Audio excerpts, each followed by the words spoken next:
अस्सलाम वालेकुम। यूपीएस नोपुरा गुलाम सरोवर टीचर। प्यारे बच्चों, आज की क्लास हमारी 8वीं है। मौजू है हमारा, सब्जेक्ट उर्दू है। मौजू है हमारा आजमाइश शरत है। आजमाइश शरत है।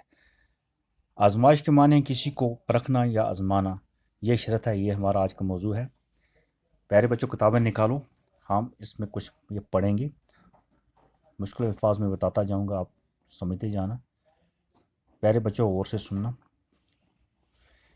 एक बूढ़े आदमी ने मरते वक्त अपने इकलौते बेटे को नसीहत की कि बेटा, आजमाए बगैर किसी को अपना दोस्त न बनाना और किसी न किसी मरहले पर अपने अजीज़ों और रिश्तेदारों को भी किसी आजमाइश के वक्त ज़रूर परखने की कोशिश करना, ताकि आइंदा के लिए तुम्हें तजर्बा हासिल हो। प्यारे बच्चों, एक बूढ़ा आदमी था, उसका बेटा एक ही था। उसने बेटे को नसीहत की कि बेटे, आपको अपने दोस्त को आजमाए बगैर कोई दोस्त नहीं बनाना। अपने रिश्तेदारों या प्यारों को भी आप आजमा लेना, ज़रूर उनको परखने की कोशिश करना, ताकि आपके लिए जो परखने का जो तजर्बा होगा वो आपके आगे काम आएगा। उसके बाद कुछ दिनों बाद बूढ़ा मर गया। गोया वो बूढ़ा मर जाता है और बेटे ने बाप की बातों को आजमाने के लिए अपनी बीवी और अपने करीबी दोस्त की आजमाइश का तहिया कर लिया। अब उसने सोचा कि बाप मर गया है, बाप ने मुझे कुछ नसीहत दी है कि दोस्त को भी आजमा के उसके साथ दोस्ती करना, अपने रिश्तेदारों के साथ भी उनको भी आजमा लेना। अब कहने लगा कि अब आजमाने के लिए उसने अपनी बीवी और करीबी दोस्त को, उसने कहा कि पहले मैं यहाँ से शुरू करता हूँ, अपनी बीवी से और अपने दोस्त से उन पर मैं आजमाइश करता हूँ। उसने इरादा कर लिया कि मैं पहले यहाँ से इनको आजमा लेता हूँ। उस दोस्त का उसका दोस्त बहुत ही चालाक था और मकामी हाकिमों के लिए मकामी हाकिम हो गए उस वक्त के जो वहाँ के हुक्मरान हैं, उनके लिए मुखबरी यानी जासूसी का काम करता था। कौन? उसका दोस्त। वो उस नौजवान के घर भी आया जाया करता था। वो जो उसका दोस्त था उसके घर आता जाता था और वो वहाँ के मकामी जो हाकिम लोग थे उनके लिए वो जासूसी काम भी करता था और उसकी बीवी को भाभी कहकर पुकारता था। वो आता था जब उसके घर, उसकी बीवी को क्या कहता था? बीवी को भाभी कहकर पुकारता था, उसको कहता था भाभी भाभी, है ना। एक रोज जवान किसी काम से शहर चला गया। वह एक दिन इत्फाकन उस दोस्त को शहर जाना था और वो शहर चला गया और वापसी पर कसाई की दुकान से जब वो वहां से वापस जब आ रहा था, कसाई की दुकान से सिरी पाए हो गए सिर, सिरी और पाए हो गई टांगे खरीदने लाया। गोया उस कसाई की दुकान पर गया। उसने कहा कि उस जानवर की सिर और उसकी टांगें खरीद लेता है। उसने सोचा कि अपने मरहूम बाप की नसीहतों को परखने के लिए ये एक अच्छा तरीका है।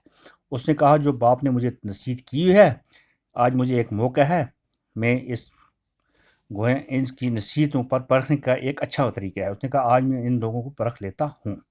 उसने वो सिरी और वो टांगें खरीद ली और ले आता है। क्या करता है? चनाचे एक थैले में सिरी पाए लेकर जब वो गांव वापस पहुंचा तो खासी रात ढल चुकी थी। जब उसने सिरी पाँव खरीदे, उसने एक बैग में वो डाले, बैग में डाल के वो ले आता अपने गांव में वापस। जब वो घर पहुंचता है तो उसको काफ़ी देर हो चुकी थी, रात ढल चुकी थी, गोया रात काफ़ी गुजर चुकी थी। उसने अंधेरे में घबराई हुई आवाज़ में अपनी बीवी से कहा, अब अंधेरा हो चुका था, काफ़ी देर हो चुकी, जब आया उसने बीवी को आवाज़ दी। घबराई हुई आवाज़ हो गया, डरोनी आवाज़ से उसने कहा बीवी को कि वो घर में रोशनी न करे। उसने कहा कि आप घर में रोशनी नहीं जलाना और एक कदाल लेकर, कदाल कहते हैं खुदाई वाला एक हथियार है जिसको हम गेंटी या बैल कहते हैं, लेकर चुपचाप आंगन में एक गड्ढा खोदने लगा। वो उसने कहा, चुप करके आ जाओ, हम यहाँ पर एक गड्ढा खोदते हैं। वो दोनों लगी गड्ढा खोदने के लिए। बीवी की हैरत को खौफ व दहशत में तब्दील करते हुए उसने कहा, उसने बीवी को डर गई थी उसकी ये बात सुनकर। उसने कहा कि आप चुप करना, आप डरना नहीं इतना, कि मैंने अपने एक पुराने दुश्मन को कत्ल कर दिया। उसने कहा कि मैंने, जो मेरा एक दुश्मन था पुराना, उसको मैंने कत्ल किया हुआ है और उसकी खोपड़ी को इत्तफाकन इत्तकामन अपने आंगन में دفن کرنا چاہتا ہوں۔ اس نے کہا کہ کھوپڑی کو میں انتقام لے رہا تھا اس کو، کہ انتقام میں اس کو اپنے آنگن میں دفناتا ہوں۔ جس کی اپنے اس دشمن کی جو کھوپڑی تھی، اس نے کہا کہ ہم اس کو اپنے آنگن میں دفنا دوں گا۔ بیوی چپ چاپ گڑھا کھودتی رہی۔ اب بیوی لگی اس کے ساتھ گڑھا کھودنے کے لیے، اور نوجوان نے اپنے ہاتھوں سے تھیلے میں رکھی ہوئی دشمن کی کھوپڑی کو دفن کر دیا۔ اس نے وہ جو کسائی سے خرید کے وہ جو لائی تھی وہ کھوپڑی اور ٹانگیں اس جانور کی، وہ اس نے کیا کیا، اس نے دفنا کر دی۔ کس نے؟ اپنے آنگن میں دفن کر دیا۔ اب بیوی اس کو پتہ نہیں تھا یہ کیا کر رہا ہے، کس کی کھوپڑی ہے، اس کو پتہ تو مت ہے یہ۔ اس کام سے فارغ ہو کر نوجوان گہری نیند سو گیا۔ اب یہ کام کر کے اب بیوی اس نے کیا کہا، اس کھوپڑی کو اپنے آنگن میں دفنا کے اب وہ گیا نوجوان، وہ سو جاتا ہے، گہری نیند سو جاتا ہے، گویا بالکل اچھی طریقے سے سو جاتا ہے۔ لیکن اس کی بیوی کو خوف کے مارے ساری رات نیند نہ آئی۔ اس کی بیوی ڈر گئی تھی، اس کو بڑا خوف ہو گیا تھا کہ اس نے پتہ نہیں کس کا قتل کیا ہے، اب یہ پکڑا جائے گا، مارا جائے گا۔ اب اس خوف سے اس کو نیند نہیں آئی، اس کی بیوی کو نیند نہیں آئی۔ صبح کو نوجوان کہیں کام کرنے کے لیے چلا گیا۔ اب صبح اٹھا ہوا نوجوان، اس کو پتا تھا میں نے کیا کیا، بیوی کو مت پتا تھا۔ اب وہ نکلا صبح سویرے، وہ چلا گیا کام کے لیے، باہر چلا گیا کام کے لیے۔ تو اس کا دوست جو سرکاری جاسوس تھا، گویا اس کا دوست جو آتا جاتا تھا گھر میں، وہ کس کا کام کرتا؟ جاسوسی کا کام کرتا تھا۔ وہاں کے جو اس وقت کے حاکم تھے ان کا کام کرتا تھا۔ وہ ان کے گھر میں داخل ہوا اور وہ آ جاتا ہے اب ان کے گھر میں، وہ اسی نوجوان کے گھر میں آتا ہے اور نوجوان کے بارے میں دریافت کرتا ہے۔ وہ کہتا ہے اس کو بابی سے کہ وہ آپ کا وہ خاوند کہاں گیا، اس سے پوچھتا ہے، دریافت کرتا ہے کہاں گیا، وہ معلوم کرتا ہے وہ کدھر گیا۔ اس نے دیکھا کہ نوجوان کی بیوی کے چہرے پر ہوائیاں اڑ رہی ہیں۔ وہ بیچاری ڈر گئی تھی، چہرے پر ہوائیاں اڑ جانی ہو گیا، ڈر جانا، خوف زدہ ہو گئی تھی وہ، اور اس کی آنکھیں سرخ ہو رہی تھیں، اس کی آنکھیں بالکل لال ہو رہی تھی، کیونکہ وہ رات کو سوئی نہیں تھی۔ اس کو فکر تھی کہ اب کیا ہو جائے گا۔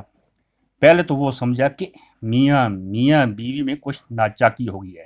اس نے سمجھا کہ ہو سکتا ہے ان میں آپس میں کوئی لڑائی جھگڑا ہوا ہو، تو تبھی کچھ ایسی بات ہے، گویا ناراضگی ہوگی ان کے آپس میں۔ لیکن یہ بات اس سے خلاف معمول محسوس ہوئی، اور اس نے پوچھ ہی لیا کہ بھابی سچ سچ بتائیں کہ کیا بات ہے۔ اس نے کہا کہ چلو میں پوچھ ہی لیتا ہوں۔ اس نے کہا کہ بھابی کیا بات ہے، آپ کیوں اداس جیسی لگ رہی ہو، آپ ڈرتی ہوئی نظر آ رہی ہو، کیا بات ہے، سچ سچ مجھے بتا دو۔ یہ سننا تھا کہ نوجوان کی بیوی پھوٹ پھوٹ کر رونے لگی۔ وہیں یوں ہی اس جاسوس نے، گویا اس دوست نے اس کے بارے میں پوچھا یہ کیا بات ہے، یوں ہی پوچھا تو پھوٹ پھوٹ کر وہ زیادہ رونے لگی۔ کون؟ اس کی بیوی رونے لگی اور اس سے التجا کرنے لگی، اور کہا اس سے التجا کرنے کی، گویا درخواستیں کرنے کی کہ بھیا تم ہی اپنے دوست کو بچا سکتے ہو، گویا آپ ہی ہو جو اپنے دوست کو بچا سکتے ہو، اور آپ کے بغیر کوئی نہیں بچا سکتا ہے۔ باقی بچوں ہم اس کے بعد پڑھیں گے آگے کا سبق انشاءاللہ۔ آپ اس سبق کو اچھی طریقے سے پڑھنا اور اس پوری کہانی کو سننا، تو انشاءاللہ آئندہ ہم اس کے آگے پڑھیں گے۔